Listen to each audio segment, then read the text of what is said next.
What's up, guys? Welcome to episode 56. My chair is extremely squeaky, so I'm gonna change it.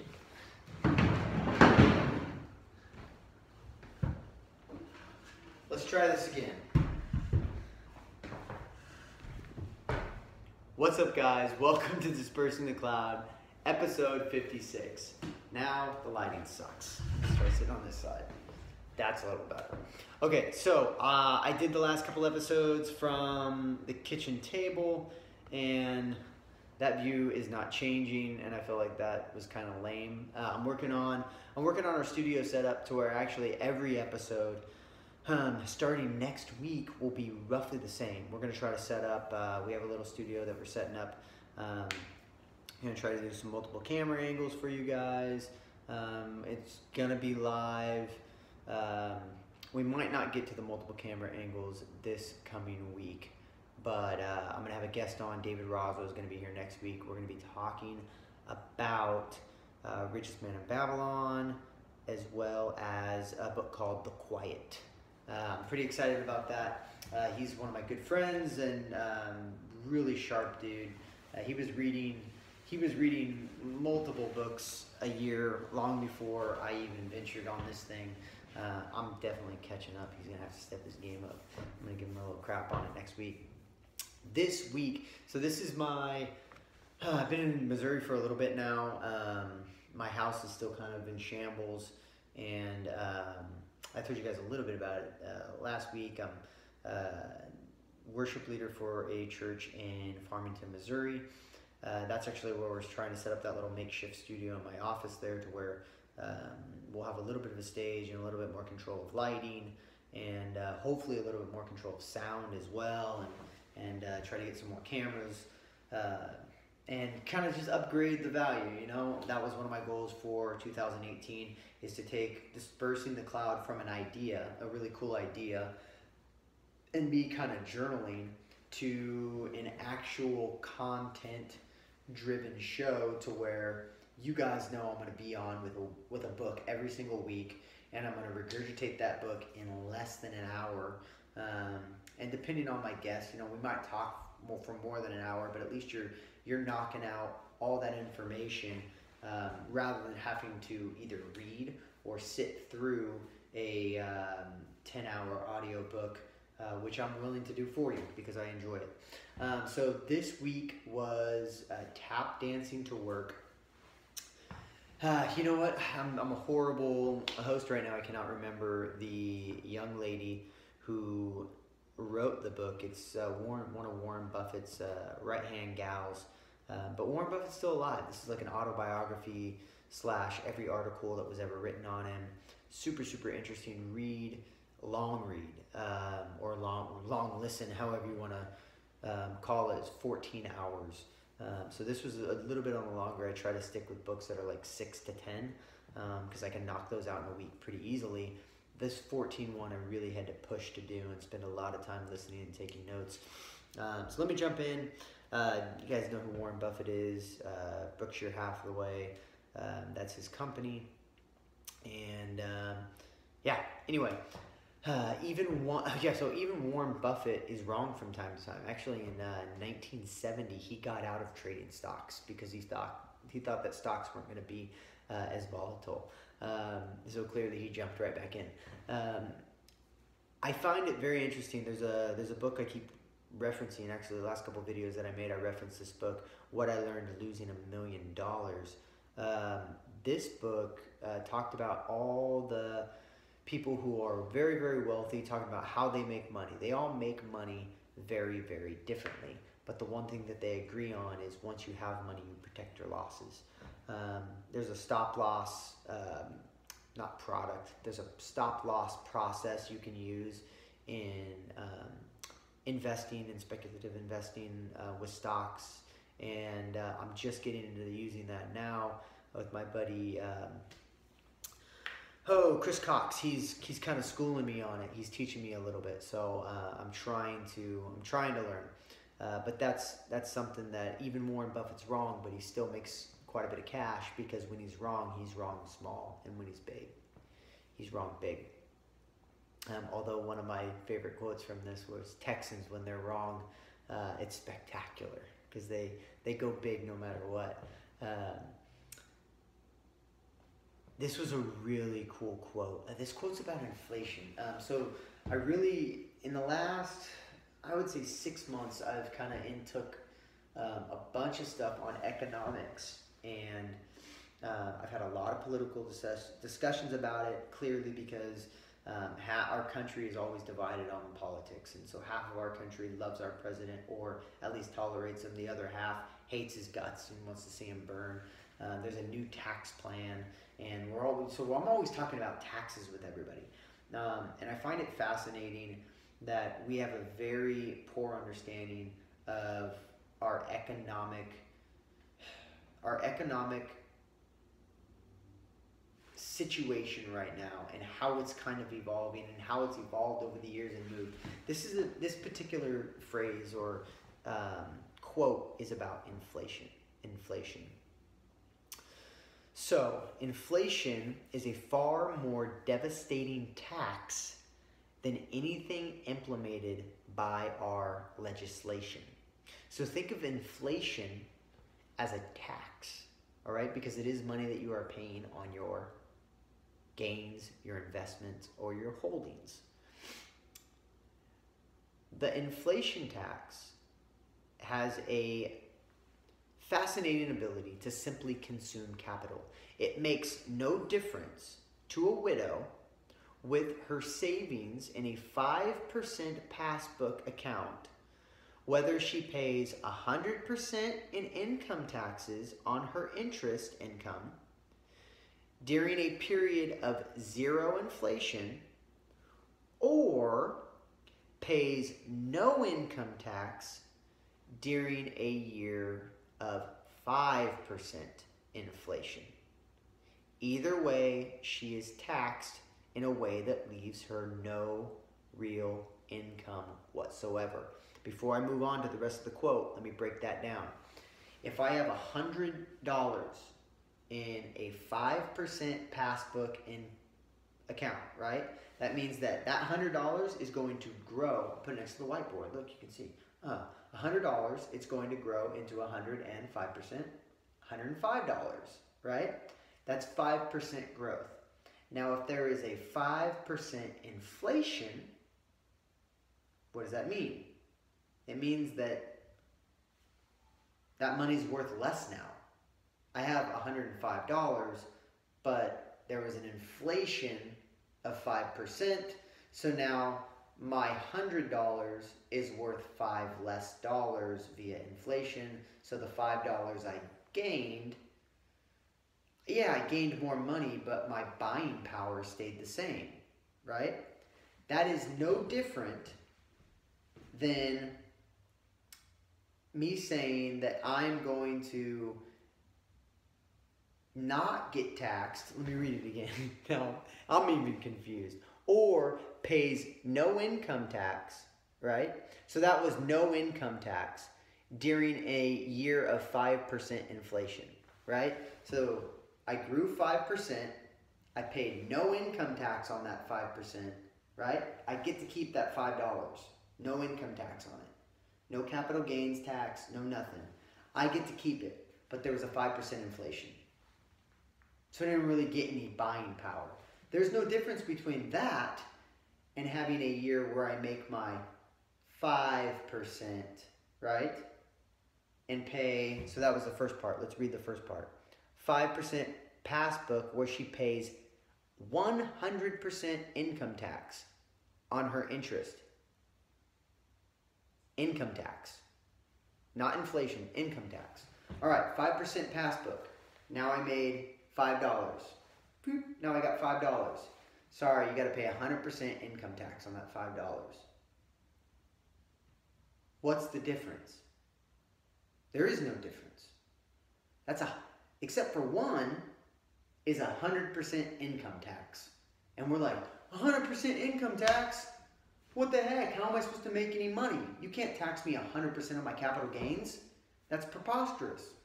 We want to tax people 50% of their capital gains. What's the difference? Right? But if there's a 3% or a 5% inflation, everyone's like, yeah, well, that's just inflation. Just inflation? You must be out of your mind. A good investment, right? A good investment. We're now told by our financial advisors that a good investment is 6%. Inflation's like 3 or 4. So 2% is a good return on my money? What are you talking about? I said this in my last video. Everything I'm reading right now is on finance. It's overwhelming. Okay, so this is the last part of the quote. So the widow, she would think to be outraged to pay 120% income tax, but doesn't seem to notice the 6% inflation. How do we not understand that? That, again, I mean, I've been thinking about this for the last 6 or 7 months, and this was beautifully said. It takes a life. These are just quotes from the book. It takes a lifetime to build a reputation and 5 minutes to tear one down. I've heard that before. I thought that was a great book. I thought that was a great quote from the book. And I don't remember if it was from Warren Buffett. Again, these are excerpts from every article ever written about him. I believe in, I want to say it was the Wall Street Journal that they were pulling from. Go into business with people that you like, you trust, and you admire. I was talking to one of my friends out here in Missouri. We're working on a project right now, and one of the things that I really try to do is I try to find people who are passionate about something, and then come alongside them and say, hey, in the last couple of years, these are the skills and tools that I've learned. I've been doing sales for the last year. I've been reading books on business for the last year.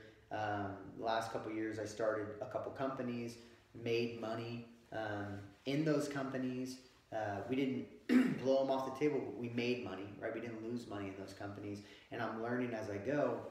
Let me come alongside you in the thing that you're passionate about, and let me see if I can add value to that. And one of the things that he was asking me was like, as you're going through this, and as you're trying to find people to come alongside, are you putting together contracts? What are you doing to protect yourself and the equity that you're trying to build with each company? Because clearly, if I'm going to add value, I want something in return, and what I try to get in return is a little piece of equity, and then invest cash if I have to invest cash into their process, or time into their process. That's really what I'm investing into his process right now. We spent an entire week of full, like, we're putting in 8-hour, 10-hour days of sales training, calls, marketing, all the, I just felt like Aziz Azir from Parks and Rec. Business, finance, marketing. It's so stupid. But no, we spent a full work week, my time, his time, in trying to grow this product that he's working on right now. So I'm always trying to add value. But his question was at lunch, how do you protect your equity? Because that would be his main concern if he was going into business with somebody and growing. And I told him this very thing. Well, first off, before I ask someone if they want to go into business with me or they want to work on a project with me, most likely I admire them. I look up to them, or they're people that I trust. You know, you can just tell about people. They're people that I respect, I trust, I admire, and I know if I shake their hand that they mean what they say and they say what they mean. So I don't worry too much about my equity up front when it comes to things starting to become more than just ideas. Because right now they're just ideas on paper. An idea, to quote Gary Vaynerchuk, your ideas they're stuff. They're nothing. They're not worth anything until you put them into action. So I could tell you every idea I have in the book, and they're not, they're not just homogenous to me. They're everybody's ideas. Ideas are floating around the freaking universe. And if I had the idea, 100,000 other people had the idea. So it's not special. You know, you just got to try to be first. So yeah, you just really, I mean, that was awesome to hear that he's thinking the same thing that I'm thinking. And then this was great. Only invest in a company that a fool could run, because one day a fool will. Especially when you're looking at books like Good to Great and how successful companies pull away from non-successful companies, and it's all in the CEOs. And the companies that really stand the test of time are companies that anybody could run. One of my main concerns is Apple right now. You know, one of the books I went through last year was the book Jobs. And when Jobs left Apple the first time, they suffered big time. Big time they suffered. They started coming out with like the Apple phone CS or whatever. It was like, cool, what's new about this one? They're different colors. Oh, you guys didn't do anything, did you? No, they're just different colors. It's kind of what I feel like they're doing right now. It's like, oh, look, we got a new iPhone. What's it do different? Well, now you can open it by your face. Okay. Was the thumb thing a problem for people? Like just pushing on the thumb? Now it's going backwards. Now, instead of like doing something else and just putting my thumb on my phone, now I have to, oh, now it's unlocked. Instead of, I'm spending more time. So after he passed, I feel like some of the products have been a little counterintuitive. And so I'm interested to see what will happen. And hopefully it's big enough not to fall off the face. It needs a CEO as driven and like-minded as he was. But that's just, again, I'm just bird walking right now. Success is getting what you want, and happiness is wanting what you get. I thought that was a great quote. Liked it. Put it in here. When asked about variation in the market, this is one of the coolest analogies of the book I mean, if I could even compare it to the stuff that I read last year, of what I've heard so far from different books, this was pretty cool. So imagine a parade is coming down Main Street. And in order to see a little better, you stand on your tippy toes. Pretty soon, everybody around you would be standing on their tippy toes, and it would be hell on your legs, and you still wouldn't see any better. Capitalism tends to be self-neutralizing like this. The theme, I mean, it really drives improvements, right? And that's magnificent because that means that we have better everything, you know? But the real trick is standing on your tippy toes and having no one else notice. I thought that was a really cool quote. I loved that one, by the way. When I read it, I was like, oh, dang! Stop the car. How do I write all this down? I listen while I'm driving, typically. So the next little piece, I mean, there was so much in this book, 14 hours, and I tried to pull as much out of it as I could. A lot of it was business stories. Again, these were just articles written about Warren Buffett throughout his life. A lot about his friendship with Bill Gates and some bantering back and forth, how they met. I was a little bummed out. I'm amazed by what he's doing with his fortune, but bummed who he's given it to. So he believes in a meritocracy society, which I also believe in. You should be rewarded by your merits and by nothing else. You should not be rewarded by race, culture, creed, ability. I'm sorry, take that back. You need to be measured by your ability and your ability only. That's it. Resumes shouldn't have names on them. They should just have abilities. That's it. No male, no female, no names, just what you've done in your life. And some people hate that idea because they don't like the idea of, they want an edge up. you know, like, hey, my name's Sam and I'm dyslexic, you know, I want some extra help. I've never asked for extra help for my dyslexia, and I don't tell companies that I'm dyslexic going in. I'll mention it to the hiring manager on my last interview. By the way, do you have any impression that I'm not competent and capable of this job? Oh, no, man, Sam, we do it. Cool. I just want to let you know that I am dyslexic. I didn't read till I was 23. I'm fully capable of reading now, but I do struggle with it. I just wanted you to know I'm not looking for extra help. I'm not looking for you to change the standards. I just want you to know that going in. But if you're already confident in my abilities and our correspondence that we've had before, there shouldn't be a problem. Oh, no, man, I couldn't even tell. Good for you. That's the end of it. So meritocracy, I don't believe, and this is his quote, I don't believe the quarterback of the New England Patriots should be the son of the former quarterback of the New England Patriots just by birthright. Why don't we all start with the same meritocracy perspective when we go out into the world? His idea is passing on wealth. Now, he said that very young. He has definitely passed on some wealth to his children. His views have changed a little bit. His friendship with Bill Gates has changed his perspective on that. Now he says he wants to give his children enough money to where they can do anything, but not enough to where they will do nothing. And I think it's a couple $1 million that he's given them. I think it's like $12 million to like each kid or something like that. Which to us, like middle class people, is like, dang, $12 million, what are you gonna do with that? The more and more that I read, it doesn't seem like a gross amount of money. It seems less and less the more and more that I read, because I realize more and more people have that, and it's not that much money.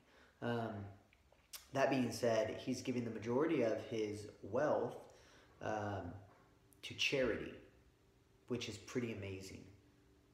Unfortunately, it's Bill Gates' charity.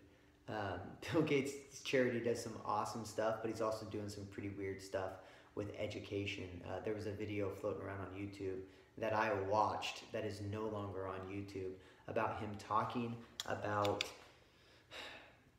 changing the way we look at jobs and having children he's developing a tracking system for children to put on their first day of school to measure all their attributes, so by the time they get out of high school, we can just give them the job that fits them the best. He's talking about streamlining workforce and basically you not having any say in your job. And he thinks that's perfectly fine. And that's what the majority of his foundation and money is going to research. He's making major plays for freaking world domination.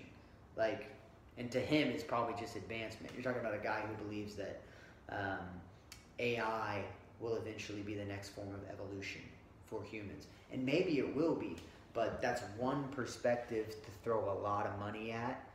And it's basically saying that's the direction we're going, because that's where the majority of the world's wealth is going to be.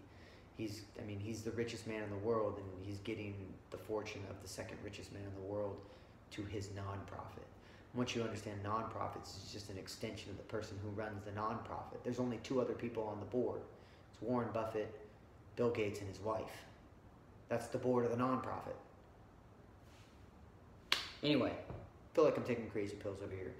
I feel like Steve Jobs manipulated the heck out of, not Steve Jobs, Bill Gates manipulated the heck out of Warren Buffett and talked him into giving him this fortune. Stupid. But I do like the concept that Warren Buffett came up with of not passing off your cash like that to your kids and making them work for it. If we all started from the same meritocracy, we would just have to go by our attributes. This is one final point. I was talking about gross amounts of money. And back to economics and back to a little bit of political stuff. This came up in the book, and it wasn't the intention of the book to bring this up, but they gave a statistic.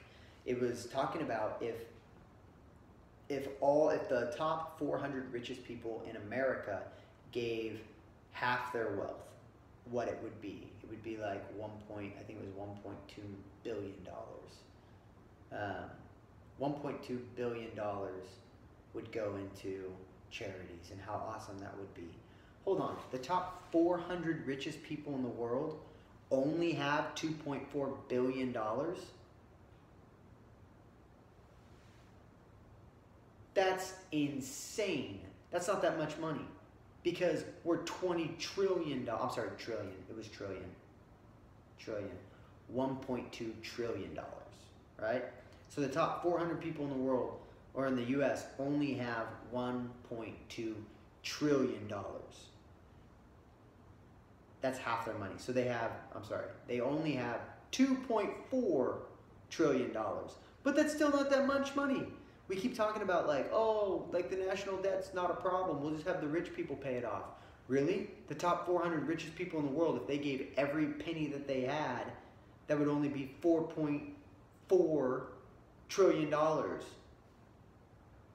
still $16 trillion in debt. What do you want to do?